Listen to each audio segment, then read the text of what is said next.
ان الحمد لله نحمده ونستعينه ونستغفره ونعوذ بالله من شرور انفسنا ومن سيئات اعمالنا من يهده الله فلا مضل له ومن يضلل فلا هادي له واشهد ان لا اله الا الله وحده لا شريك له واشهد ان محمدا عبده ورسوله اما بعد فإن خير الحديث كتاب الله وخير الهدي هدي محمد صلى الله عليه وآله وسلم وشر الأمور محدثاتها وكل محدثة بدعة وكل بدعة ضلالة وكل ضلالة في النار. أعوذ بالله السميع العليم من الشيطان الرجيم من همزه ونفخه ونفثه. بسم الله الرحمن الرحيم. رب اشرح لي صدري ويسر لي امري واحلل عقدة من لساني يفقهوا قولي. بسم الله الرحمن الرحيم.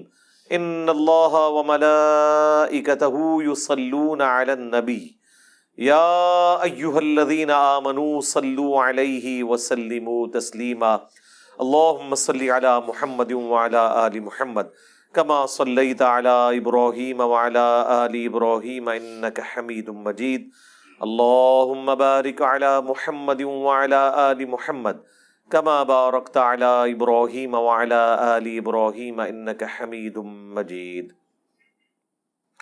اللهم ربنا آتنا في الدنيا حسنة وفي الآخرة حسنة وقنا عذاب النار. آمین.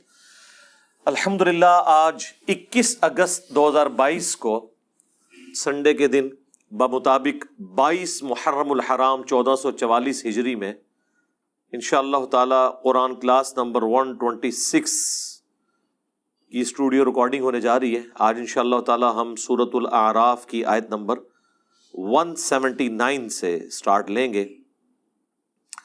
قرآن حکیم کی سخت ترین آیات میں سے یہ ایک آیت ہے. اعوذ باللہ من الشیطان الرجیم. بسم اللہ الرحمن الرحیم. وَلَقَدْ ذَرَأْنَا لِجَهَنَّمَ كَثِيرًا مِّنَ الْجِنِّ وَالْإِنسِ. اور بے شک ہم نے جہنم کے لیے ہی پیدا کیے ہیں اکثر جن اور انسان. اللہم لا تجعلنا منہم اللہم اجرنا من النار. اس کی ریزن کیا ہے وہ تو آگے اسی آیت میں بیان ہوگی، لیکن یہ بہت الارمنگ سچویشن ہے اور پریکٹیکلی ہمیں نظر بھی آ رہا ہے کہ اکثریت جہنم کے لیے پیدا ہوئی ہے. اس وقت بھی جو اہل توحید ہیں دنیا میں، اوورآل اگر دنیا کی آبادی دیکھی جائے تو اس میں بہت کم ہے. پھر وہ اہل توحید سو کالڈ مسلمان، ان میں سے بھی جو پیور توحید والے لوگ ہیں بہت ہی کم ہیں. تو پریکٹیکلی ہمیں نظر آ رہا ہے کہ اکثریت جہنم کی طرف جا رہی ہے. یعنی یہ قرآن کی وہ سچائی ہے جو ہمیں دنیا میں نظر آ رہی ہے. لیکن یہ بڑی الارمنگ سچویشن ہے. دنیا میں اگر یہ اناؤنسمنٹ کی جائے 100 کے مجمع میں کہ میں ایک گولی چلاؤں گا جسے بھی لگ جائے، کوئی شخص یہ نہیں کہے گا کہ ایک ہی گولی ہے کون سی مجھے لگنی ہے، 100 بندے ہیں تھوڑے اور سارے دوڑ لگا دیں گے کیونکہ خطرہ ہے نا. اور یہاں پہ اللہ تعالیٰ فرما رہا ہے کہ جنوں اور انسانوں کی اکثریت جہنم کے لیے پیدا ہوئی ہے، لیکن کوئی اسے سیریس لینے کے لیے تیار ہی نہیں ہے. بخاری اور مسلم دونوں میں حدیث موجود ہے. اللہ کے محبوب صلی اللہ علیہ وآلہ وسلم فرماتے ہیں کہ قیامت کے دن اناؤنسمنٹ ہوگی کہ جہنمی اور جنتی الگ کر دیے جائیں. یہ حضرت آدم علیہ السلام کی ڈیوٹی لگائی جائے گی کیونکہ وہ جد امجد ہیں سب کے. تو پوچھیں گے یا اللہ کتنے جہنمی اور کتنے جنتی؟ تو اللہ تعالیٰ فرمائے گا ہر 1000 میں 999 دوزخ میں جانے والے اور صرف ایک جنتی. اور یہ وہ وقت ہوگا کہ جب لوگ غم کے مارے بوڑھے ہو جائیں گے. سورہ المزمل میں بھی ذکر موجود ہے کہ قیامت کا دن وہ ہے کہ جو بچوں کو بھی بوڑھا کر دے گا غم کے مارے.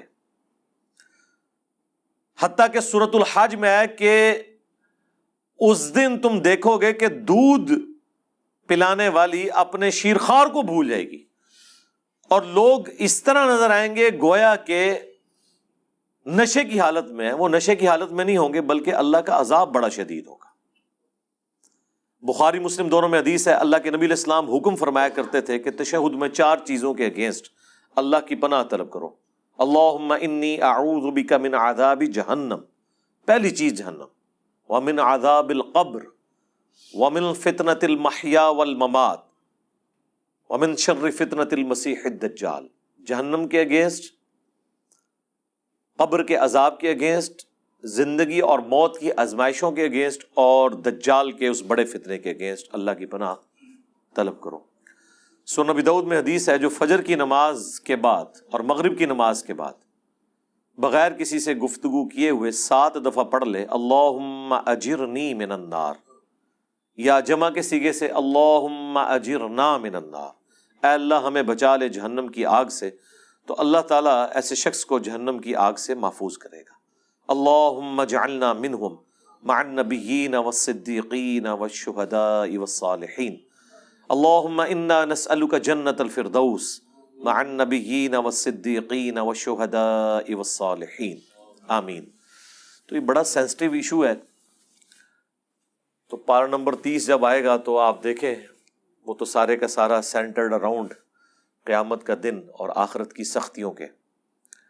بہرحال یہ اللہ تعالیٰ کی شفقت بھی ہے انسانیت کے لیے کہ آخرت میں جو رزلٹ نکلنے والا ہے وہ پہلے ہی بتا دیا ہے کہ بھائی اکثریت کے ساتھ یہ حال ہونے والا ہے،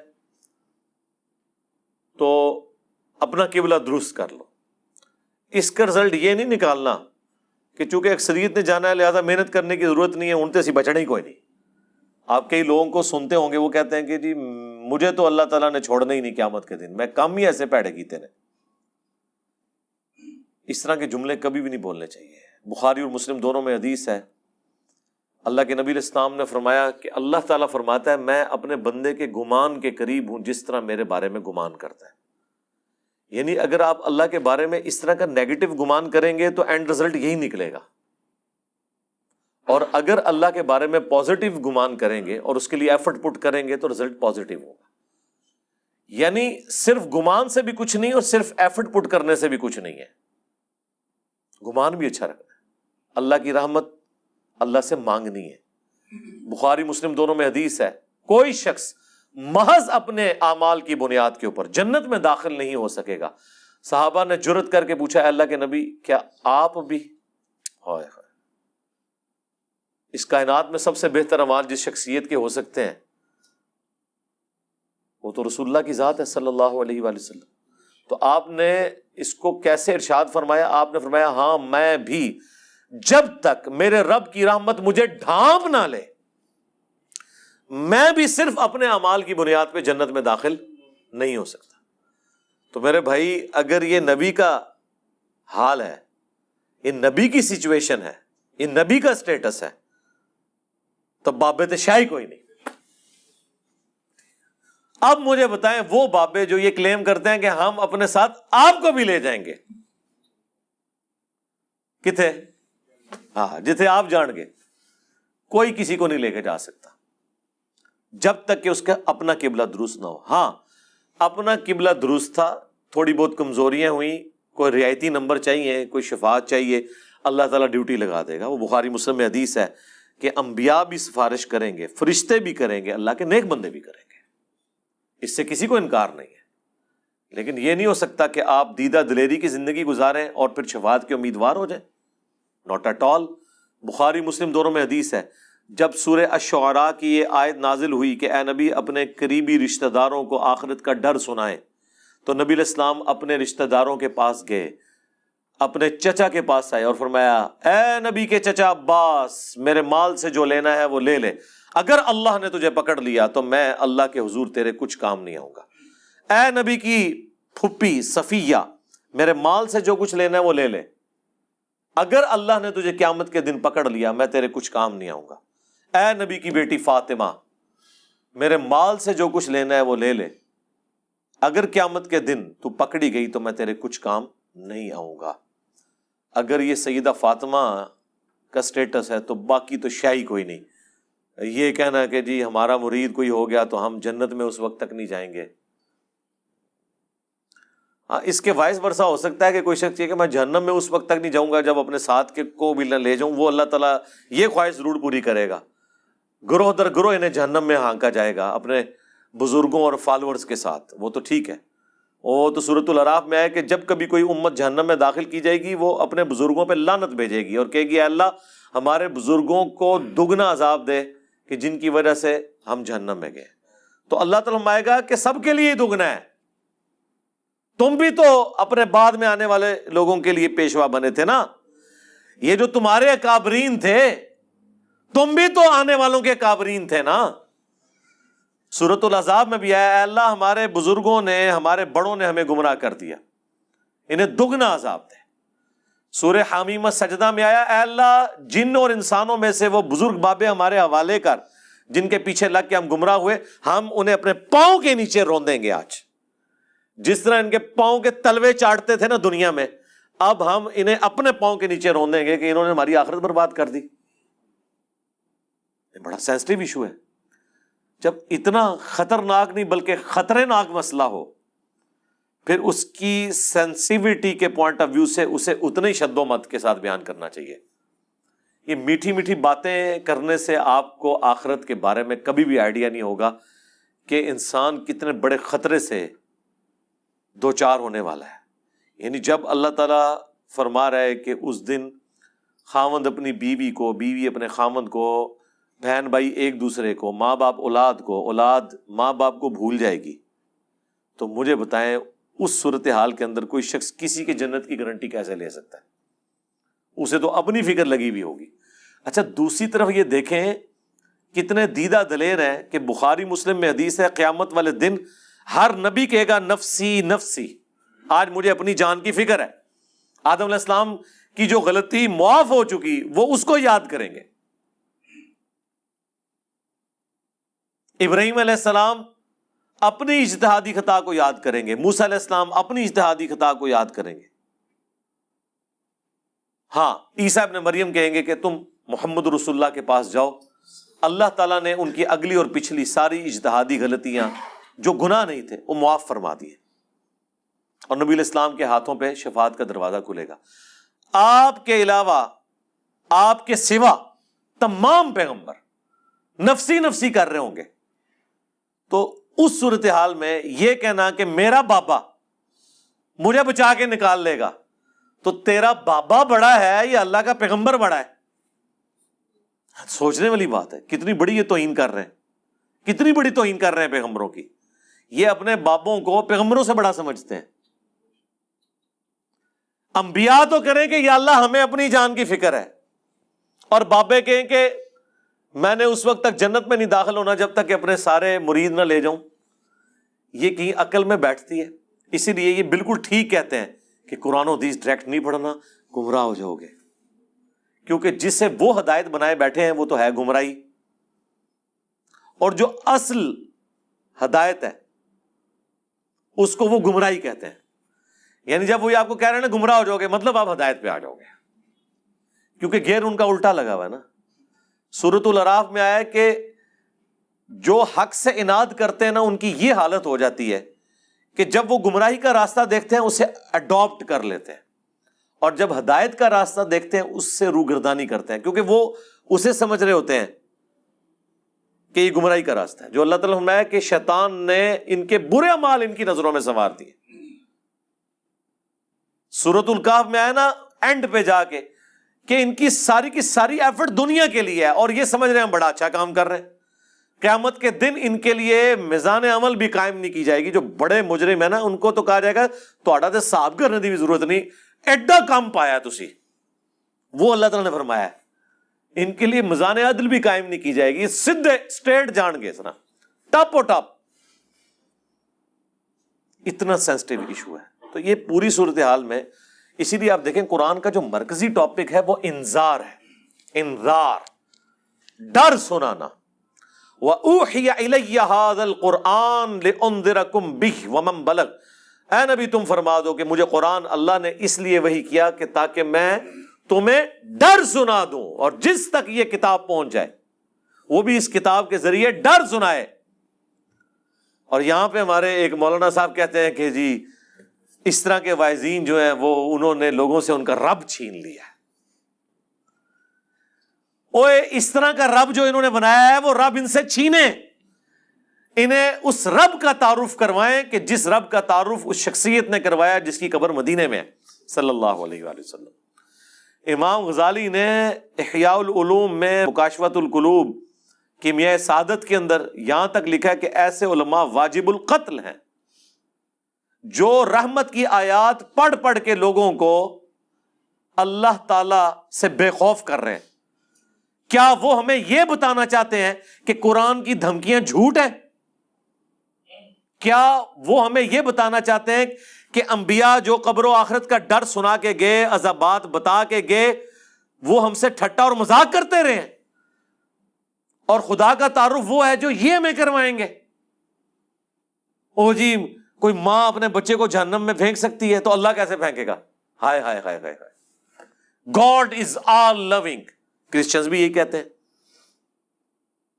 کہ مسلمانوں کا خدا تو بڑا سخت ہے، ہم جس خدا کو مانتے ہیں وہ آل لونگ ہے، تو ہم پھر انہیں کہتے ہیں رکو ذرا، صبر کرو، ابھی فیصلہ کر لیتے ہیں۔ یہ جو تم اس قسم کے چٹکلے چھوڑتے ہو کہ کوئی ماں اپنے بیٹے کو جہنم میں نہیں پھینکے گی، تو کوئی شخص یہ بھی گوارا نہیں کرے گا کہ کسی ایسی عورت کو موت دے دے جس کے 4 چھوٹے چھوٹے بچے ہوں، اور مرنے کے بعد سوتیلی ماں ان کے ساتھ برا سلوک کرے، خواہ وہ اس کے دشمن کی بیوی کیوں نہ ہو۔ ہاں جی ایسے ہی ہے۔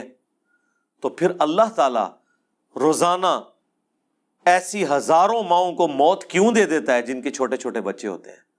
تم تو کہہ رہے تھے خدا آل لونگ ہے، تو پریکٹیکلی تو ہم دیکھ رہے ہیں کہ کیا مائیں شیرخوار بچوں کو چھوڑ کے مر نہیں جاتی؟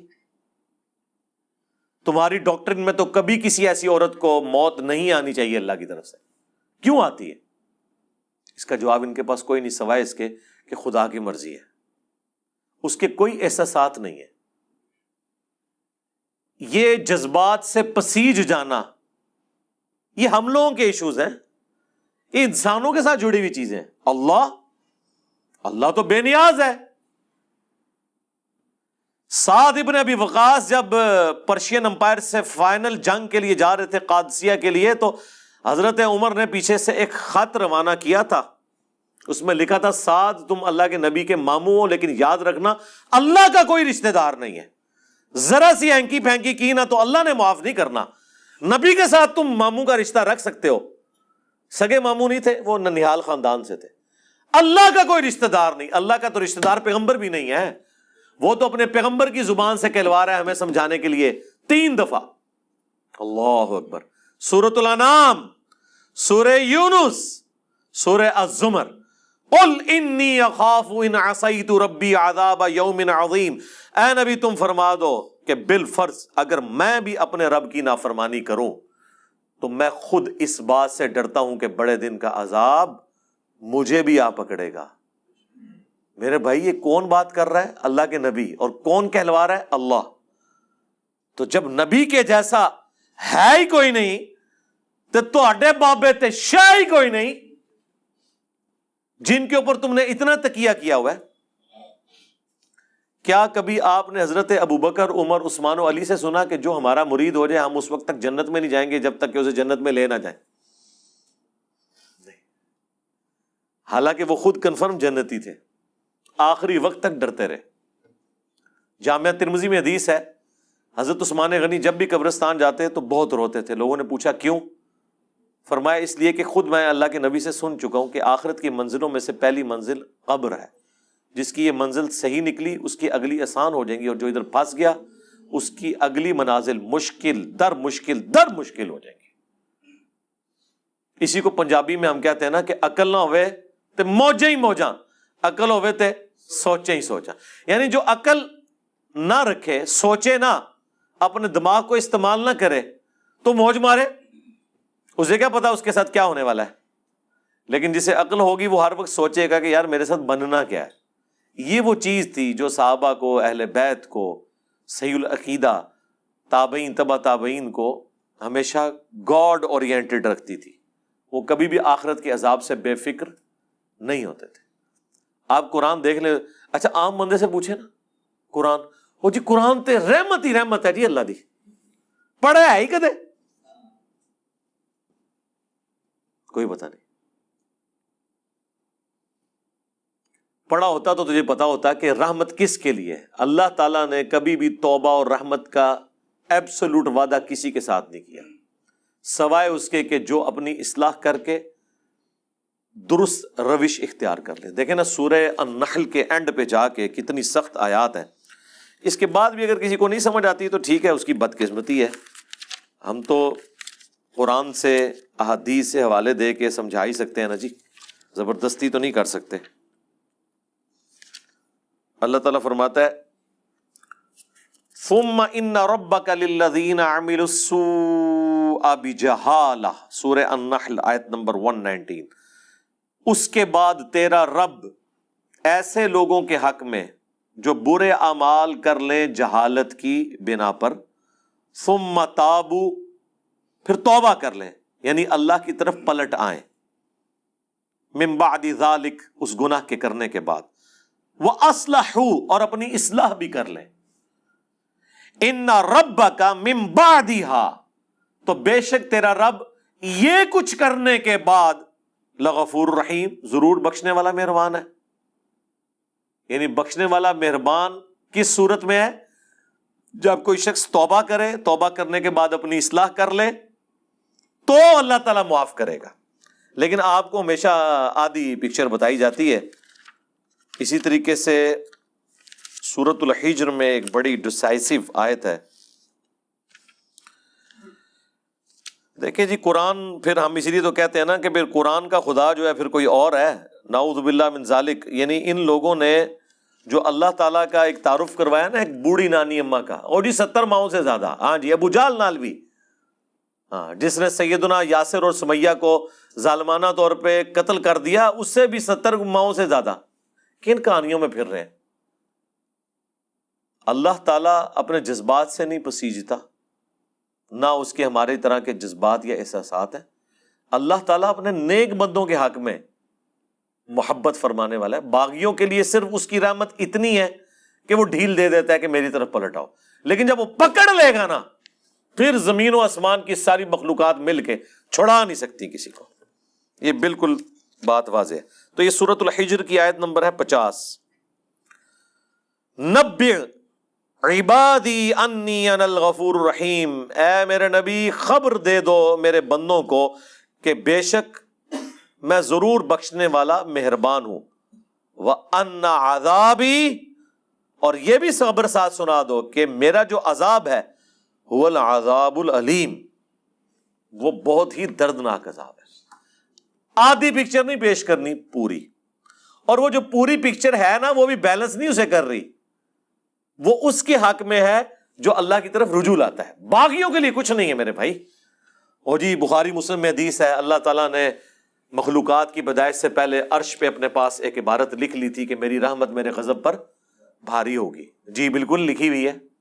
اس کا یہ مطلب ہے کہ کام چوک کے رکھو تو رحمت اپنا کام کر لے گی؟ نہیں، اس کا مطلب یہ ہے کہ انسان اپنی کمزوریوں کی وجہ سے کسی خاص حد تک کی معاملات کو سدھار سکتا ہے، باقی چیزوں کی کمپنسیشن رحمت سے ہوگی۔ جس طرح بخاری مسلم میں ایک حدیث ہے جسے لوگ مس کوٹ بھی کرتے ہیں کہ اگر تم گناہ کرنا چھوڑ دو گے تو اللہ تعالیٰ ایسی مخلوقات کو پیدا کرے گا تمہیں ختم کر کے جو گناہ کریں گے اور اللہ سے معافی مانگیں گے، اور اللہ تعالیٰ انہیں معاف کر کے خوشی محسوس کرے گا۔ لیکن معافی جو ہے وہ پاکستان والی معافی نہیں ہے۔ وہ معافی آپ سن چکے ہیں کہ معافی مانگے اپنی اصلاح کر لے، پھر کہیں وضو ٹوٹ گیا خیر ہے، باغی نہ ہو۔ بغاوت اور چیز ہے۔ بغاوت یہ ہے کہ بالکل کوئی پرواہ نہیں ہے، اور معافی اس کے لیے۔ اچھا یہ جو جتنی معافی کی رحمت کی آیات ہے نا، یہ ان مجرمین کے لیے نہیں ہے جو بغاوت پہ اترے ہوئے، یہ ان کے لیے ہیں جو اللہ کے راستے پہ چل رہے ہیں کہ وہ کہیں پر مایوس نہ ہو جائیں۔ جیسے سورہ الزمر میں ہے نا، لا تقنطوا من رحمت اللہ، اے نبی میرے بندوں کو خبر کر دو اس حوالے سے کہ وہ اللہ کی رحمت سے مایوس نہ ہو، جنہوں نے اپنی جانوں کے اوپر ظلم کیا ہے اللہ کی رحمت سے مایوس نہ ہو، اللہ تعالیٰ سارے گناہوں کو معاف کر دے گا۔ یہ وہ بندے ہیں جو واقعی یہ کیئر کرتے ہیں، یار ساڈا کے بڑھنا ہے، ان کے لیے ساری تسلی ہے۔ باغیوں کے لیے کچھ بھی نہیں ہے۔ جس کو کبھی اللہ کا خیال ہی نہیں آیا، جس نے اللہ کو سیریس نہیں لیا، اس کے لیے کوئی رحمت کی آیات نہیں ہے۔ وہ آیت یہ ہے پھر اس کے لیے وَلَقَدْ ذَرَأْنَا لِجَهَنَّمَ كَثِيرًا مِّنَ الْجِنِّ وَالْإِنسِ، وہ جہنم کے لیے پیدا ہوئے اکثریت۔ اچھا میرے بھائی، جب اکثریت جہنم کے لیے پیدا ہوئی ہے تو پھر جنت میں جانے کا سرٹیفکیٹ دنیا کی سب سے مشکل ترین ڈگری ہونی چاہیے، یہ ہے کہ نہیں؟ جب اکثریت جہنم میں جا رہی ہے، ہر 1000 میں سے 999 جہنم میں جا رہے ہیں، لیکن کیس ہمیں الٹ نظر آ رہا ہے، لوگ تو یہ سمجھ رہے ہیں جنت میں جانا تو جو کچھ بھی ہے تیرے محبوب کی امت سے، تو اس کا ٹیسٹ پاس کرنا بھی اتنا مشکل ہے، کیونکہ انعام اتنا بڑا ملنے والا ہے، ہمیشہ کی جنت، کبھی موت نہیں۔ اور سب سے ادنا جو جنتی ہے نا، جو سب سے آخر میں جنت میں جائے گا جہنم سے نکال کے، یعنی جو اپنے گناہوں کا عذاب لاکھوں سال بھگت کے صفائی کروانے کے بعد، اپنی سارے گناہ معاف کروانے کے بعد آخری بندہ جہنم سے نکالا جائے گا، اسے بھی اس پلانٹ ارتھ سے 10 گنا بڑی جنت ملے گی۔ 10 زمینیں 40,000 کلومیٹر کے سرکمفرنس کی۔ آپ پوچھ رہے ہوتے ہیں اتنے سیارے کیوں نے؟ 10.5 ہیں انشاءاللہ، ٹھیک ہے جی۔ جو آخر میں جائے گا اس کا یہ حال ہے، اور جو بغیر حساب و کتاب کے جائے گا، یا جو نیکیاں بھاری ہونے کی وجہ سے حساب و کتاب سرسری حساب کے بعد چلا جائے گا، اس کے جنت کا کوئی امیجن کر سکتا ہے کس بڑے لیول کی؟ پھر اس سے بڑی بات یہ ہے کہ موت نہیں آنی، بڑھاپا نہیں آنا، پریشانی نہیں آنی، اور جو چاہیں گے وہ ملے گا۔ تو مجھے بتائیں، جب یہ تو آپ سمجھ لیں آلموسٹ اللہ تعالیٰ نے خالق اور مخلوق کا ہی فرق رکھا ہوا ہے، ذاتی عطائی کا فرق رکھا ہوا ہے، باقی اللہ تعالیٰ نے آپ کو شیئر کر دی ہے وہ چیز جو آپ کے اندر چھپی ہوئی خواہش ہے، جس کی وجہ سے انسان دعوی خدائی کرتا ہے۔ ہر بندے کے اندر ایک خدا ہے چھپا ہوا، تبھی تو فرعون نے خدائی کا دعویٰ کیا۔ حکمران اپنے آپ کو خدا کہتے نہیں، لیکن وہ اپنے آپ کو الٹیمیٹ سمجھتے ہیں دنیا میں۔ یہ خواہش جنت میں پوری کر دے گا اللہ تعالیٰ، لیکن پہلے جو ہے نا وہ پدی نکلوائے گا دنیا میں، اس کے بعد آپ کو اہل کرے گا۔ جب جنت میں جانے والے 0.00001% ہیں، شاید آپ زیرو بھی اس کے انفینٹی لگاتے رہے اتنی بڑی آبادی کے اندر، تو پھر اس کا ٹیسٹ بھی اتنا ہی مشکل ہے۔ اس کو اب ذرا تھوڑا الٹ کر کے دیکھ لیں کہ اگر اللہ تعالیٰ کے لیے یہ ایشو اتنا سینسٹیو ہے تو پھر یہ یاد رکھیں، سزا پھر یہی ہوگی کہ اگر کسی نے 50-60 سال کا شرک کیا تو جہنم میں بھی پھر ہمیشہ کے لیے جائے گا، کیونکہ شرک اتنا بڑا گناہ ہے کہ اگر شرک نہیں کیا اور اوبیڈینٹ ہے تو ہمیشہ کی جنت مل رہی ہے۔ تو اس کا وائس ورثہ یہ ہے کہ اللہ کے نزدیک شرک اتنا بڑا جرم ہے کہ پھر 60 سال کی عیاشی کے عوض جہنم بھی پھر ہمیشہ کی ہے اس کے لیے، والعیاذ باللہ تعالیٰ۔ یہ اکثر لوگ پوچھ رہے ہوتے ہیں نا جی یہ کون سا انصاف ہے؟ کبھی کسی نے یہ نہیں پوچھا کہ یہ کون سا انصاف ہے کہ 50-60 سال کی زندگی دے کے آخرت کی ہمیشہ کی زندگی مل رہی ہے؟ یہ بے انصافی نہیں آپ کو نظر آ رہی؟ نہیں، وہ تو آپ پریویلیج لے رہے ہیں نا۔ پریویلیجز جب بندہ لے رہا ہوتا ہے وہ کہتا ہے میرا حق ہے، ٹھیک ہے، لیکن جب سزا کی باری آتی ہے نا تو سر یہ بہت بڑا جوا ہے، جوا ہے ہی یہی ہے، 0-1 ادھر یا ادھر۔ اس کے لیے ایفرٹ پھر اس طرح کی پٹ کرنی چاہیے کہ انسان تن من دھن لگا دے اس کے لیے، اور وہی اس چیز کی متقاضی ہے۔ اللہم اجرنا من النار وَلَقَدْ ذَرَأْنَا لِجَهَنَّمَ كَثِيرًا مِّنَ الْجِنِّ وَالْإِنسِ، اور بے شک ہم نے جہنم کے لیے ہی پیدا کیے ہیں اکثر جن اور انسان، لیکن وجہ کیا ہے؟ لَهُمْ قُلُوبٌ لَا يَفْقَهُونَ بِهَا، ان کو ہم نے دل دیے تھے، عقل دی تھی، لیکن انہوں نے کبھی وہ عقل استعمال ہی نہیں کی۔ یعنی یہ جو میں ابھی آپ کو آدھے گھنٹے سے ابھار رہا ہوں، وہ عقل جو دی ہوئی ہے نا اللہ نے، اس کے ذریعے میں نے آپ کو ٹریگر کروایا، بس میں نے اپنا کام کر دیا، آپ کا بھی کام ہو گیا۔ اب آپ نے خود ہی جہنم کمانی ہے تو کمانی ہے۔ پتہ چل گیا کہ معاملہ بڑا ڈڈ ہے، بڑا خطرناک ہے، بلکہ خطرناک ہے۔ وَلَهُمْ أَعْيُنٌ لَا يُبْصِرُونَ بِهَا، اور ہم نے ان کو آنکھیں دی تھی لیکن وہ آنکھوں سے دیکھنے کا سا دیکھنا نہیں دیکھتے۔ یعنی کہتے ہیں عقل مند وہ ہے جو دوسرے کی غلطیوں سے سبق سیکھ لے، اپنی غلطی سے تو سبق سیکھنا عقل مندی ہے، لیکن چھوٹی. بڑی عقل مندی ہے کہ آپ وہ کام کریں ہی نہ جس کا اینڈ رزلٹ آپ اپنے سامنے دیکھ چکے ہیں کہ لوگوں کے ساتھ یہ ہوا. وہ آنکھ عبرت والی. وَلَهُمْ آذَانٌ لَا يَسْمَعُونَ بِهَا، اور ان کے کان تو تھے لیکن وہ سننے کا سا سننا نہیں سنتے. یعنی انہوں نے اپنی عقل کو، اپنی آنکھوں کو، اپنی بصارت کو، اپنی جو ہے وہ سوچنے سمجھنے کی صلاحیتوں کو اس کے لیے پٹ نہیں کیا. وہی جو سورہ بنی اسرائیل میں ہے وَلَا تَقْفُ مَا لَيْسَ لَكَ بِهِ عِلْمٌ إِنَّ السَّمْعَ وَالْبَصَرَ وَالْفُؤَادَ كُلُّ أُولَئِكَ كَانَ عَنْهُ مسئولا. وہاں پہ بھی انہیں تینوں انسٹرومنٹس کا ذکر ہوا ہے کہ بے شک کان، آنکھ اور عقل، دل یا دماغ، کوئی بھی چیز، یہ دونوں انسٹرومنٹس ہیں اللہ کی طرف سے. اس پہ الگ سے میری ویڈیو ریکارڈ ہے. ان کو استعمال کر کے انسٹرومنٹس کو ڈیفینیٹ علم تک پہنچ کے حق بات کو تلاش کرنے کی کوشش کیوں نہیں کی؟ تو اللہ تعالیٰ فرما رہا ہے یہاں پہ بھی یہ جہنم میں جانے والے وہ لوگ ہیں جنہوں نے اپنی عقل استعمال نہیں کی، اپنی آنکھوں کو پازیٹیو یوز نہیں کیا، اپنے کانوں کو پازیٹیو یوز نہیں کیا. یعنی اگر کسی کی آنکھیں نہیں تھی تو چلو یار کان سے تو حق بات سن رہا تھا نا.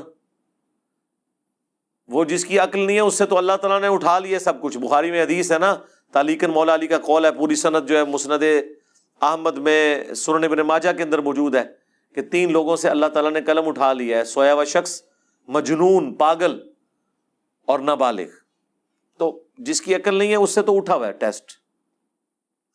تو اللہ تعالیٰ ہمارا ہے کہ جہنم میں وہ لوگ چلے گئے جنہوں نے اپنی عقل، آنکھیں اور کان استعمال نہیں کیے پازیٹیولی کہ اس سے ہدایت حاصل کرتے. اولئک کالانعام، یہ تو چوپایوں کی مانند ہے. بل ہم اضل، بلکہ چوپایوں سے، جانوروں سے بھی گئے گزرے وہ لوگ ہیں جو اپنی عقل کو استعمال نہیں کرتے. اور یہاں کیا کہتے ہیں جی؟ عشق دے چلے نمبر لے گئے، عقل والے انجے ہی عمرہ گالیاں. عقل والے جو ہیں وہ ناکام ہو گئے، عشق والے نمبر لے گئے. یہ عشق اور عقل کا مقابلہ آپ کیوں کرواتے ہیں؟ وہ عشق نہیں ہوتا، وہ جذباتیت ہوتی ہے. محبت تو ہوتی ہی عقل کی بنیاد کے اوپر ہے. جذبات کی بنیاد پہ جو محبت آپ کلیم کرتے ہیں وہ دیر پا نہیں ہوتی ہے، فوراً ختم ہو جاتی ہے، وہ کنوکشن والی نہیں ہوتی. لیکن جو عقل کی بنیاد پہ کسی سے آپ محبت کرتے ہیں وہ کنوکشن والی ہوتی ہے، سٹیبل ہوتی ہے. عقل ایک ایسی چیز ہے جس کے ذریعے آپ اس محبت کو ارن کر سکتے ہیں. نبی صلی اللہ علیہ وآلہ وسلم کی، صحابہ اور اہل بیت کی محبت ہمارے ایمان کا حصہ ہے، لیکن یہ ہمارے خون میں شامل نہیں ہے. خون میں تو ہماری محبت ان رشتوں کے ساتھ ہے جو ہمارے ساتھ اٹیچڈ ہے، لیکن ان ہستیوں کے ساتھ ہماری محبت ہمیں ارن کرنی پڑتی ہے. جب ہم ان کے بارے میں پڑھتے ہیں، ان کی اللہ کے لیے کمٹمنٹ پڑھتے ہیں، اللہ کا تعارف ہمیں ان لوگوں کی وجہ سے ہوا تو ہمارے دل کے اندر ان کے لیے جذبات پیدا ہوتے ہیں. ہم نے حضرت ابوبکر کو نہیں دیکھا، حضرت عمر کو، عثمان کو، علی کو، لیکن جب ہم ان کے واقعات پڑھتے ہیں کہ انہوں نے کس طرح پیشن سے نبی علیہ السلام کے لیے تن من دھن لگایا، تو ہمارے دل میں ان کے لیے محبت ہے. کیا وہ محبت اس وجہ سے ہے کہ وہ بڑے خوبصورت ہوں گے؟ ہو سکتا ہے آپ کو مایوسی ہو، آپ نے جو محبت کا اور خوبصورتی کا کرائٹیریا بنایا ہوا ہے اس میں وہ پورے نہ اترے. ہم بغیر دیکھے ان سے محبت کرتے ہیں ان کے اعمال کی وجہ سے. تو سرکار اللہ کا بھی یہی کرائٹیریا ہے. صحیح مسلم کی حدیث ہے، اللہ تمہاری شکلوں اور مال کو نہیں دیکھتا، دلوں اور اعمال کو دیکھتا. شکل کو کیوں دیکھے گا؟ شکل تو ہم نے خود بنائی نہیں اپنی. تو اللہ کسی کی شکل پہ کیسے فیصلہ کرے گا؟ جو بنائی اس نے خود ہوئی ہے. تو اگر کسی کی شکل خوبصورت نہیں ہے تو اللہ نے اسے دی ہے نا، تو اللہ اس کی شکل کے اوپر کیسے فیصلہ کر سکتا ہے؟ شکل آپ اپنی خوبصورت نہیں کر سکتے، لیکن اپنے اعمال خوبصورت کر سکتے ہیں. دنیا انسان اپنی نہیں بنا سکتا، کوشش کرے بن بھی جائے گی، عین ممکن ہے ناکام بھی ہو جائے، لیکن آخرت کبھی ناکامی نہیں ہوگی اگر دنیا میں آپ نے ایفرٹ پٹ کر لی. اسی لیے اللہ قرآن میں بار بار کہتا ہے کہ ہم آخرت کی نعمتیں دیں گے. اللہ تعالیٰ وعدہ خلافی نہیں کرتا.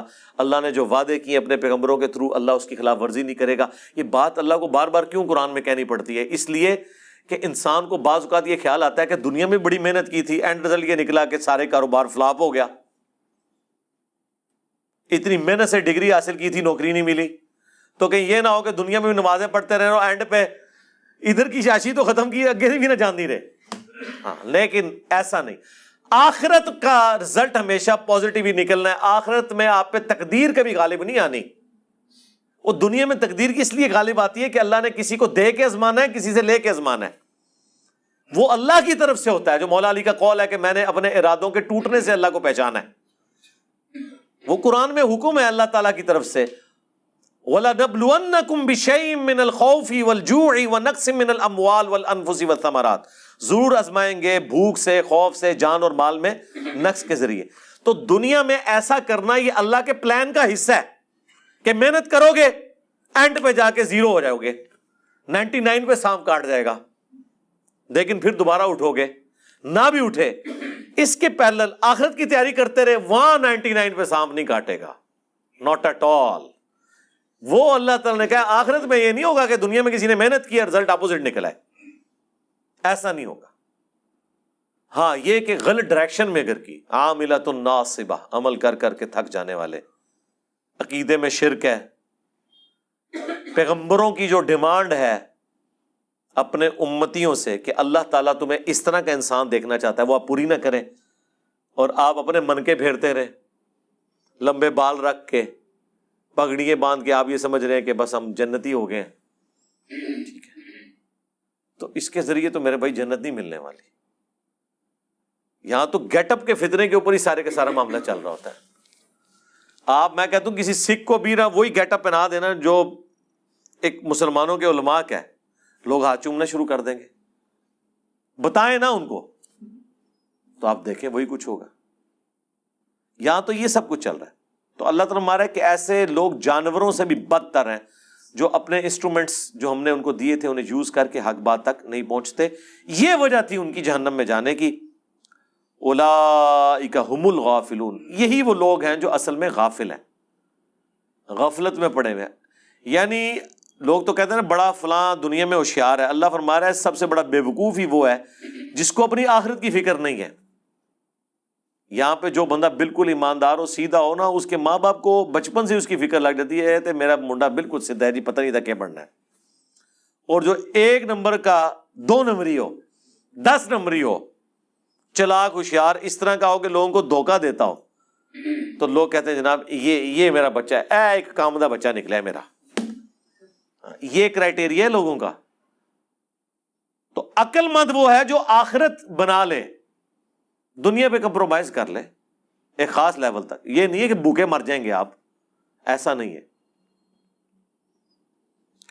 وَلِلَّهِ الْأَسْمَاءُ الْحُسْنَى, اور اللہ ہی کے لیے ہیں تمام اچھے نام. فَادْعُوهُ بِهَا, پس اسے اس کے ناموں کے ساتھ پکارو.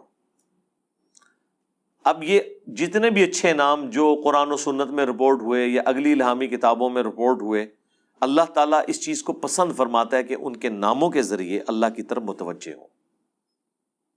اسی لیے ہم جو دعائیں مانگتے ہیں اس میں بھی اللہ تعالیٰ کے اسماء ہوتے ہیں.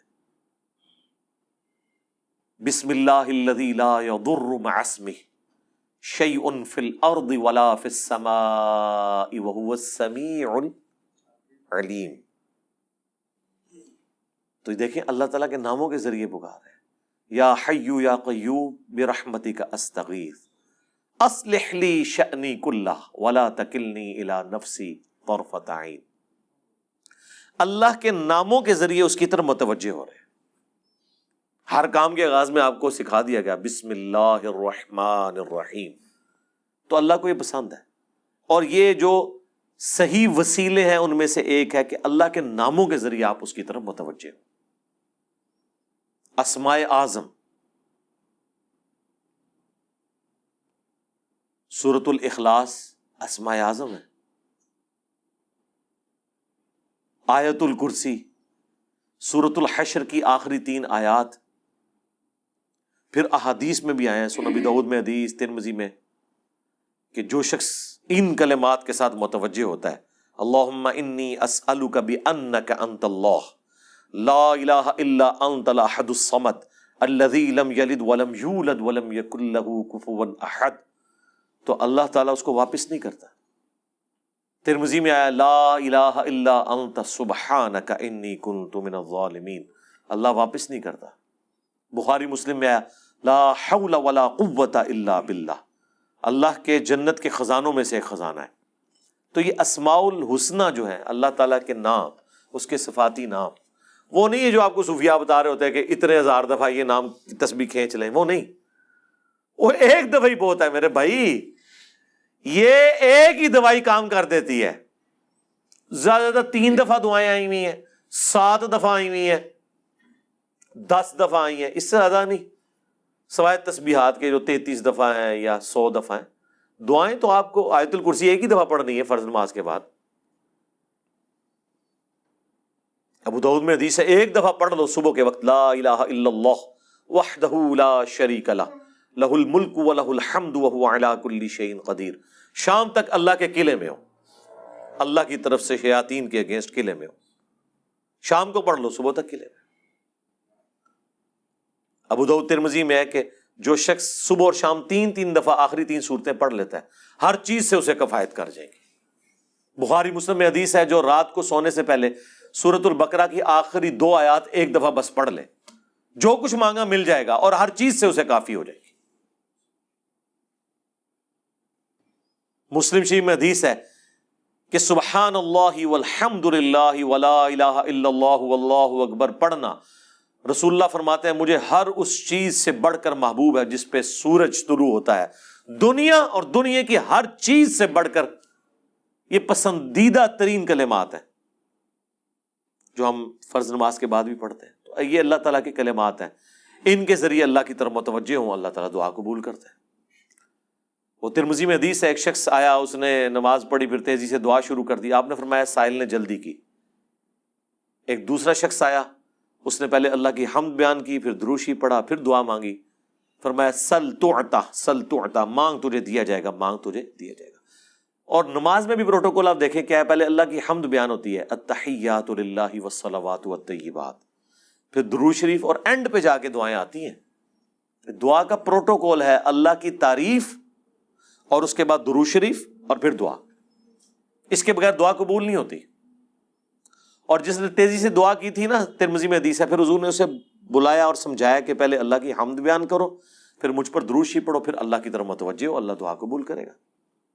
کسی مزار پہ جانے کی ضرورت نہیں میرے بھائی، گھر بیٹھے اللہ کی حمد اور درود شریف کے ساتھ آپ اللہ کی طرف متوجہ ہوں۔ مسلم شریف میں حدیث ہے جو اذان کا جواب دے وہی کلمات ریپیٹ کرے، حی علی الصلاح حی علی الفلاح پہ لا حول ولا قوت الا باللہ کہے، اور اس کے بعد مجھ پر ایک دفعہ درود شریف پڑھے اور الوسیلہ والی دعا مانگ لے، قیامت کے دن میری شفاعت اس کے لیے حلال ہو جائے گی، اللہم اجعلنا منہم آمین۔ کتنے پیارے پیاری چیزیں ہیں جو نبی علیہ السلام نے تعلیم فرمائی ہیں۔ ہم نے اس لیے سنت اذکار کارڈ لکھے میرے بھائی، یہ میری سالوں کی محنت ہے جو میں نے ایفرٹ پٹ کر کے اس چیپٹر کو کلوز کر دیا۔ Green card, blue card, orange card, میں بالکل خبطیوں کی طرح 2008 سے لے کے سمجھ لیں 2010 تک میں نے کوئی حدیث کی کتاب کا چیپٹر نہیں چھوڑا جس میں اللہ کے نبی کے وظائف کو تلاش نہ کروں صلی اللہ علیہ وآلہ وسلم، پھر حدیثوں کی صحت کے پیچھے، پھر جتنے علماء نے اذکار کی کتابیں لکھی وہ، پھر اذکار کارڈ جو چھپے تھے، اس کے بعد میں نے ایک انٹلیکچوئل ترتیب کے ساتھ یہ اذکار کارڈ لکھے، آخرت کا بلو کارڈ اور گرین کارڈ، ہماری ویب سائٹ پہ رکھے ہیں، ڈاؤن لوڈ کریں تو اس کو پڑھیں، ان کے ترجمے بھی ساتھ لکھیں تاکہ آپ کو سوز و گداز فیل ہو۔ صرف عربی پڑھنے سے تو نہیں آپ کو پتہ چلے گا اگر آپ کو پتہ ہی نہ ہو کہ اس کا مطلب کیا ہے۔ حسبنا اللہ و نعم الوکیل، بخاری کی حدیث ہے، ابن عباس کہتے ہیں کہ تمہارے جد امجد ابراہیم کو جب آگ میں پھینکنے لگے تھے تو وہ پکار اٹھے تھے حسبنا اللہ و نعم الوکیل، اور تمہارے نبی پہ بھی جب مصیبت آتی تھی وہ کہتے تھے حسبنا اللہ و نعم الوکیل۔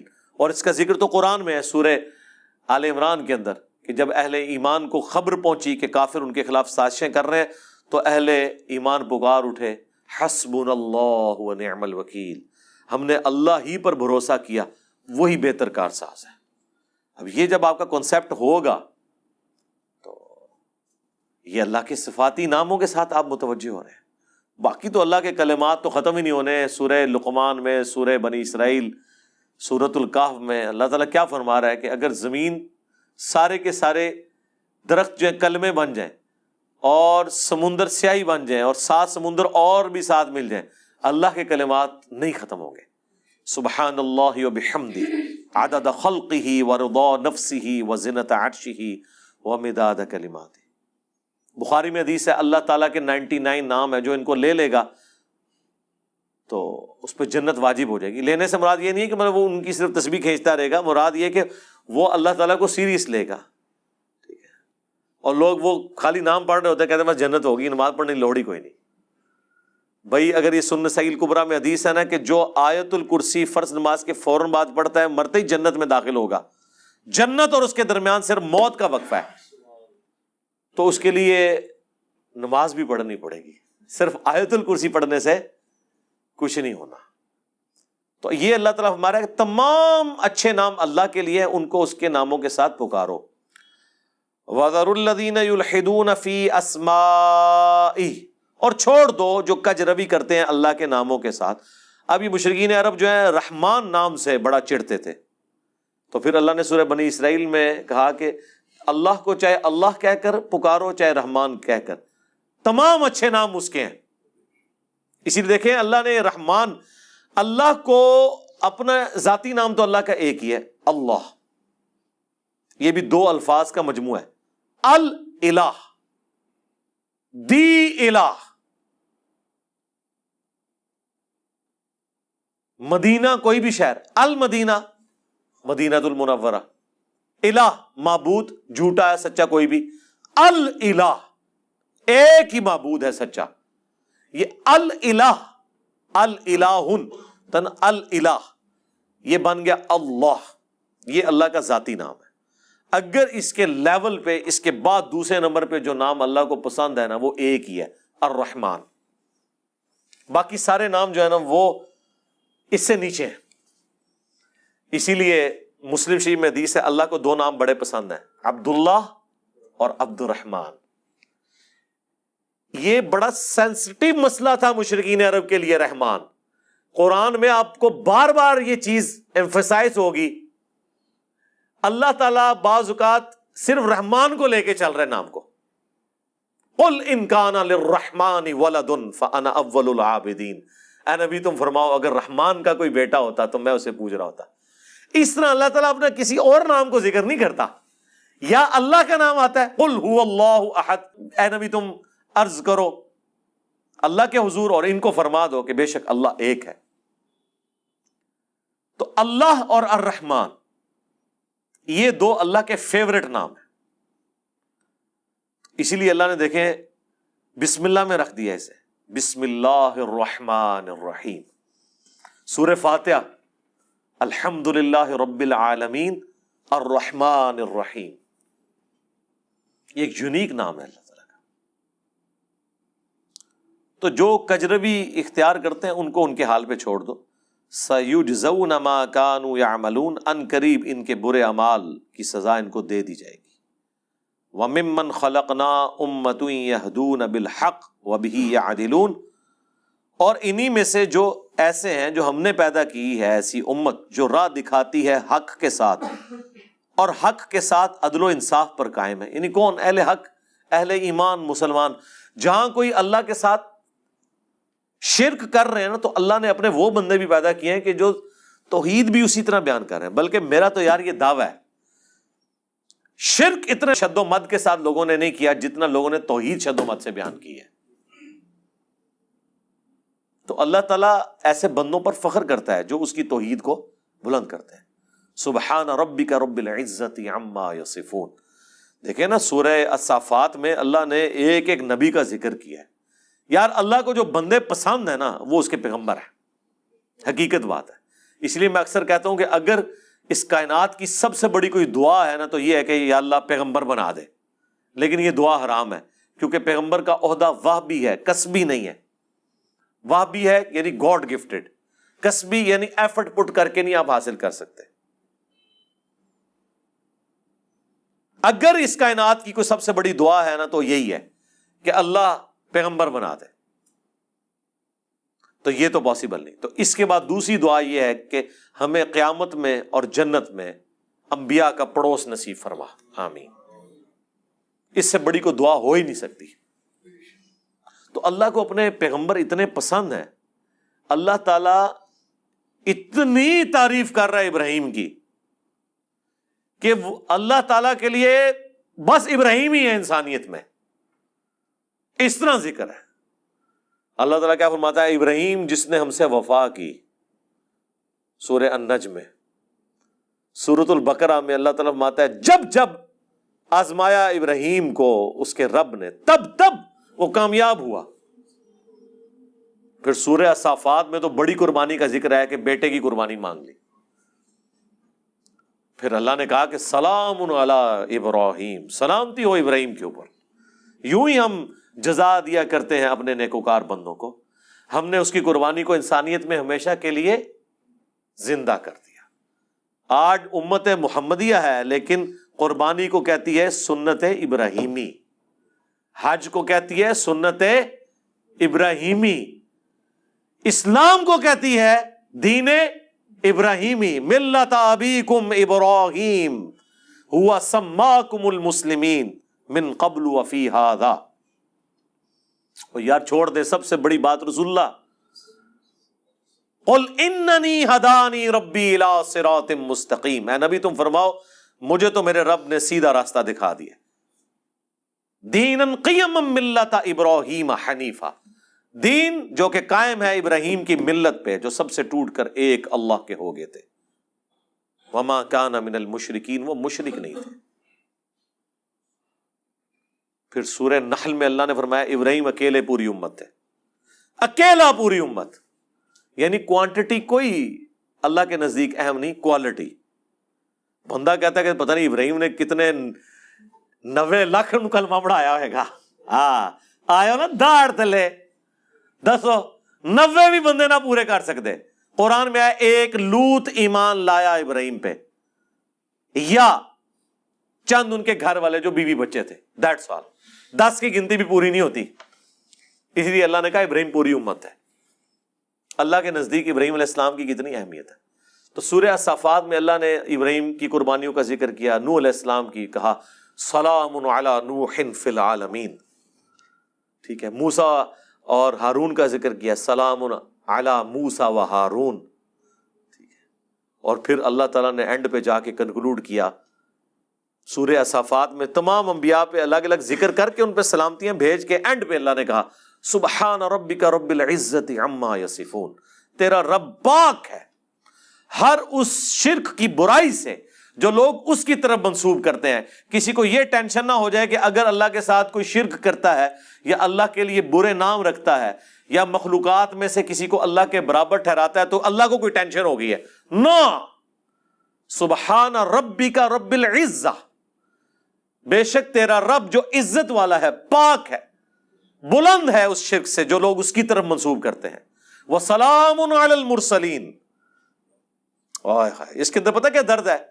اللہ کہتا ہے ہمارے لیے تو ہمارے پیغمبر ہی کافی ہیں، سلامتی ہو ہمارے پیغمبروں پر، انہوں نے ایسا حق ہمارا ادا کیا کہ پوری انسانیت گمراہ بھی ہو جائے نا ہمیں کوئی پرواہ نہیں ہے۔ ہمارے جو سچے بندے تھے، ابراہیم، موسیٰ، عیسیٰ، نوح، آدم، محمد رسول اللہ صلی اللہ علیہ وآلہ وسلم، ان پر سلامتی ہو، والحمد للہ رب العالمین، اور تمام تعریفیں پھر اللہ کے لیے۔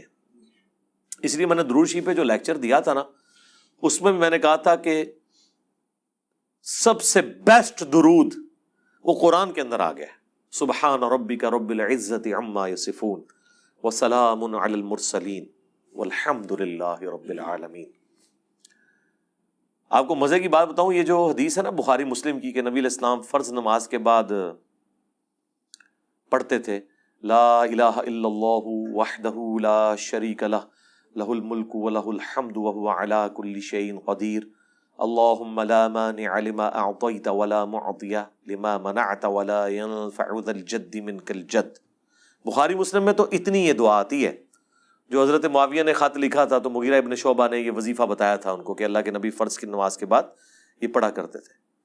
لیکن ترمذی میں جب یہ حدیث آتی ہے نا، اس کے ساتھ یہ الفاظ بھی ہیں کہ اس کے بعد حضور پڑھتے تھے سبحان ربک رب العزت عما یصفون وسلام علی المرسلین والحمد للہ رب العالمین۔ یہ قرآن کی جناب فیورٹ ترین آیات ہیں۔ مجھے آج بھی یاد ہے میں 2007 میں حج کیا تو 2007 کے اندر 2 حج آئے تھے، ایک جنوری کے مہینے میں اور ایک دسمبر میں، 18 دسمبر کو آیا تھا۔ تو وہ 18 دسمبر والا جو حج تھا نا وہ میں نے کیا تھا۔ تو میدان عرفات میں اس ٹائم تو ظاہر ہے ہم نئے نئے خود ابھی رائے حق کے مسافر تھے، ابھی تو پتہ ہی نہیں تھا کہ اللہ نے کتنا بڑا کام لینا ہے، میں نے تو ابھی کوئی ویڈیو ریکارڈنگز بھی شروع نہیں کی تھی۔ تو میدان عرفات میں مجھے آج بھی یاد ہے، میں جب دعائیں کر رہا تھا نا تو مجھے ایک چیز جو میرے دل میں غم کے طور پہ تھی کہ دنیا کتنی شرک میں ڈوبی ہوئی ہے، اور پیغمبر دنیا میں آتے ہیں، کوشش کرتے ہیں، فٹ پٹ کر کے چلے جاتے ہیں، لیکن پھر بھی ہدایت جن کی نصیب میں ہے وہ حاصل کرتے ہیں جو ایفرٹ پٹ کر رہے ہوتے ہیں۔ تو اللہ تعالیٰ نے اتنی بڑی کائنات بنائی، اتنی مخلوقات پیدا کی، لیکن اینڈ رزلٹ یہ نکلا ہے۔ دنیاوی طور پہ تو ہم اسے ناکامی سمجھ رہے ہیں نا کہ اتنے بندے پیدا کیے ہیں تو وچوں جڑے کم دے بندے نے وہ چند ہی کی نکلے نے، باقی تو سارے فارغ ہو گئے، ٹھیک ہے۔ تو اب دنیاوی اعتبار سے تو ہم شاید اسے کریٹر کی کمزوری سمجھ رہے ہیں، لیکن اللہ تو بے پرواہ ہے، اللہ کو تو کوئی فرق نہیں پڑتا، سارے جہنم میں چلے جائیں، سارے جنت میں چلے جائیں، اللہ کو کوئی پرواہ نہیں ہے۔ تو اس کے اوپر میں بہت زیادہ ایمفسائز کر رہا تھا اور میں بڑا پریشان تھا۔ تو اس وقت اچانک جو ہے نا اللہ تعالیٰ انسان کو چیز یاد دلواتا ہے نا، تو مجھے اللہ تعالیٰ نے میرے دماغ میں یا میرے دل میں یہ چیز ڈالی کہ سبحان ربک رب العزت عما یصفون،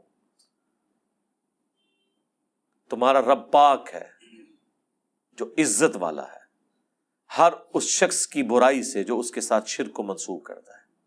وسلام علی المرسلین، رسول ہی کافی ہیں۔ ویسے تو اللہ رسولوں کی عبادت کا بھی محتاج نہیں ہے، لیکن اگر اللہ تعالیٰ نے مخلوقات میں پیدا کیا ہے تو وہ رسولوں نے ایسا بیسٹ پرفارم کیا ہے کہ اللہ کہتا ہے ہمارے رسول ہمیں کافی ہیں۔ والحمدللہ رب العالمین، تعریفیں تو ساری اللہ کے لیے۔ تو میں نے پھر اس وظیفے کو ہمیشہ حرز جان بنا کے رکھا ہے۔ میں ہمیشہ کوشش کرتا ہوں کہ میں اپنی ہر نماز کی پہلی رکعت میں یہ سورہ فاتحہ کے بعد پڑھوں، سبحان ربک رب العزت عما یصفون وسلام علی المرسلین والحمدللہ رب العالمین۔ میں نہیں سمجھتا کہ اس سے بیسٹ الفاظ میں آپ اپنے رب کی طرف رجوع لا سکتے ہیں۔ ساری گمراہیاں، سارے شرک اللہ کو کوئی نقصان نہیں پہنچا سکتے۔ سبحان ربک رب العزت عما یصفون۔ اور اللہ کے بعد اگر کوئی حقدار ہے نا کہ اس کا شکر ادا کیا جائے تو وہ اللہ کے پیغمبر ہیں، جنہوں نے کمٹمنٹ کے ساتھ اللہ کی مخلوق تک اپنا پیغام پہنچایا، اور وہ اللہ نے اس میں ایڈ کر دیا وَسَلَامٌ عَلَى الْمُرْسَلِينَ، سلام ہو رسولوں کے اوپر، وَالْحَمْدُ لِلَّهِ رَبِّ الْعَالَمِينَ، اور تمام تعریفیں اس رب کے لیے جو سارے جہانوں کا پالنے والا ہے۔ تو میرے بھائی، قرآن جس کو بابا مانتا ہے نا وہ پیغمبر ہوتے ہیں، باقی آپ کے بنائے ہوئے باپے ہیں، باقی سارے فالوورز ہوتے ہیں۔ قرآن کی ڈاکٹرن میں امام وقت کا پیغمبر، قرآن کی ڈاکٹرن میں اللہ کا نمائندہ وقت کا پیغمبر۔ اس لیے سورہ زمر میں آتا ہے جب جہنمی جہنم میں پھینکے جائیں گے نا تو فرشتے پوچھیں گے تمہارے پاس کوئی پیغمبر نہیں آیا تھا؟ وہ کہتے ہیں آیا تو تھا لیکن ہم نے جھٹلایا۔ حالانکہ پیغمبر تو صرف ان کے پاس آیا ہوتا ہے جن کے سامنے ہوتا ہے۔ جب ہم سے پوچھا جا رہا ہوگا کہ آپ کے پاس کوئی پیغمبر آیا تھا، ہم کہیں گے کہ آیا تھا تو ہماری موجودگی میں تو نہیں آیا۔ اللہ جس کو امام ڈکلیئر کیے ہوئے وہ وقت کا پیغمبر ہوتا ہے، چاہے آپ نے اسے دیکھا ہے یا نہیں دیکھا، آپ اس کی زندگی میں ہیں یا نہیں ہے۔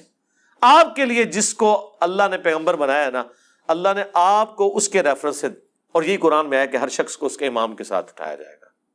ٹھیک ہے جی، اللہ تعالیٰ سے دعا ہے جو حق بات میں نے کہی ہمارے دلوں میں راسخ فرمائے، جو کوئی غلط بات میرے منہ سے نکل گئی اللہ تعالیٰ دھو ڈالے، معاف فرما دے، قرآن و سنت کی تعلیمات پر عمل کر کے دوسرے بھائیوں تک پہنچانے کی توفیق عطا فرمائے۔ سبحانک اللہم و بحمدک، اشہد ان لا الہ الا انت، استغفرک و اتوب الیک، وما علینا الا البلاغ المبین۔ جزاکم اللہ خیرا۔